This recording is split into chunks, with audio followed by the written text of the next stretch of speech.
Aujourd'hui, tous les experts de nutrition et même de santé, mais surtout les influenceurs fitness, déconseillent au maximum la consommation du Coca-Cola.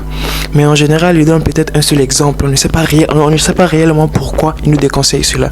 Et bien dans cette vidéo, je te donne 3 raisons principales qui te permettront de réellement savoir pourquoi consommer du Coca-Cola régulièrement est néfaste pour ta santé.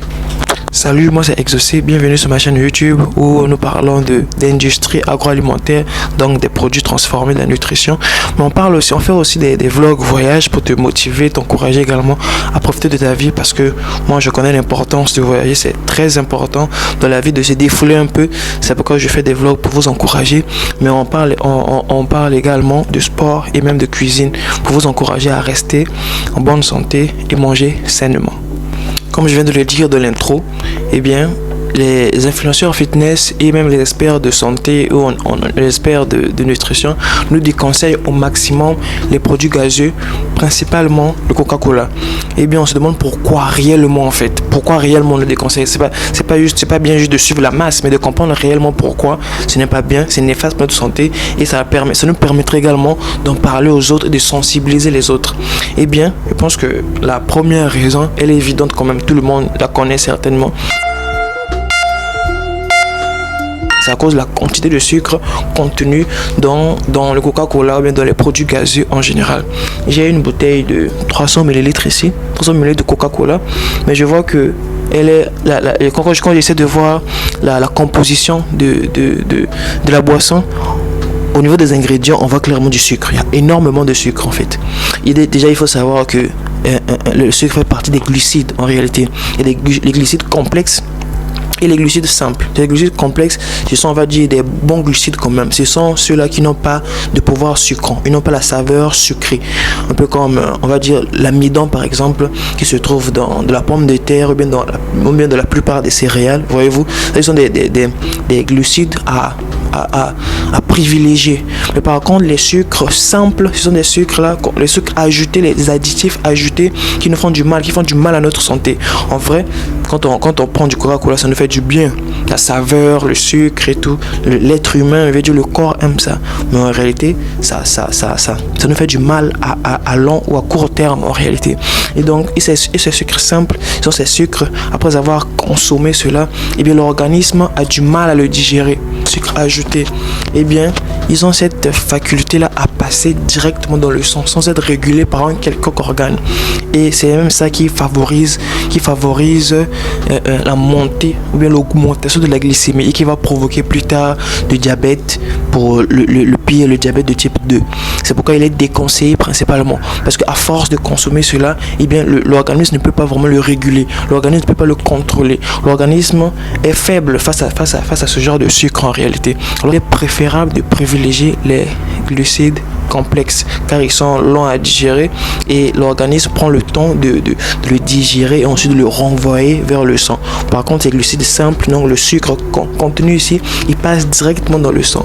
C'est vraiment ça qui est néfaste pour la santé. Le sucre est considéré comme étant une drogue et rend addict. Il a été prouvé il y a quelques années. Et bien plus tu consommes du sucre, plus tu en voudras encore. Et bien le sucre contenu carrément dans le Coca-Cola, et bien voilà l'effet que ça produit en réalité dans notre corps. La deuxième raison, c'est certainement la raison la moins connue, c'est la quantité d'additifs contenus dans ce genre de boisson, principalement les colorants. Récemment, il y a quelques jours, bien quelques semaines, et bien le gouvernement américain a pris une grande initiative, une très belle initiative que j'ai vivement saluée, qui est d'interdire le maximum de colorants artificiels dans les boissons et dans les autres produits ultra transformés. Pourquoi ils le font? Tout simplement parce qu'ils sont conscients des conséquences. Comme vous voyez dans les pays comme la France, bien en Occident en général, particulièrement les États-Unis, vous allez comprendre que là-bas, il y a énormément de cas de cancer. C'est aussi dû en réalité à la consommation excessive de ces boissons, de ces produits ultra transformés qui contiennent énormément de colorants artificiels qui nous font du mal plus tard à long terme. C'est pourquoi le Coca-Cola est néfaste également pour la santé. La troisième raison, et pas des moindres, Je me demande bien où se trouvent les macros et les micronutriments qui sont censés être contenus dans chaque aliment. Eh bien, le Coca-Cola, on réalise qu'il n'y en a pas vraiment. Les glucides, ce sont des glucides. Ce sont des mauvais glucides. Les protéines, on sait qu'il n'y en a pas.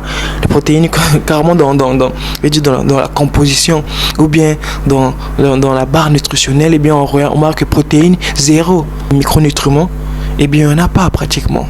Alors on se demande bien ce que nous apporte nutritionnellement parlant le Coca-Cola en fait. Vu qu'il n'y a pas de micronutriments. Les micronutriments, c'est essentiellement des vitamines, des oligo-éléments, etc. Ça ne nous apporte aucun de ces éléments. Alors pourquoi devons-nous consommer cela régulièrement? On se pose bien la question en réalité. Alors, il est certes que moi je vais jamais, moi personnellement je vais jamais interdire à quelqu'un d'arrêter complètement de boire, de consommer du Coca-Cola, mais ce que moi je peux vous dire, parce que je peux vous dire, c'est d'arrêter au maximum de consommer cela. Une fois par mois ça peut aller avec des amis en soirée et tout, mais régulièrement ça vous fera réellement du mal, surtout à long terme. Après tout, on sait tous que on n'a pas le même organisme. Certains ça peut leur faire du mal à court terme et d'autres à long terme. Mais le plus important, c'est de savoir comment gérer cela. Voilà, nous sommes arrivés au terme de notre vidéo. Je vous prie de vous abonner, de partager la vidéo afin que nombreux soient également sensibilisés. Bye bye.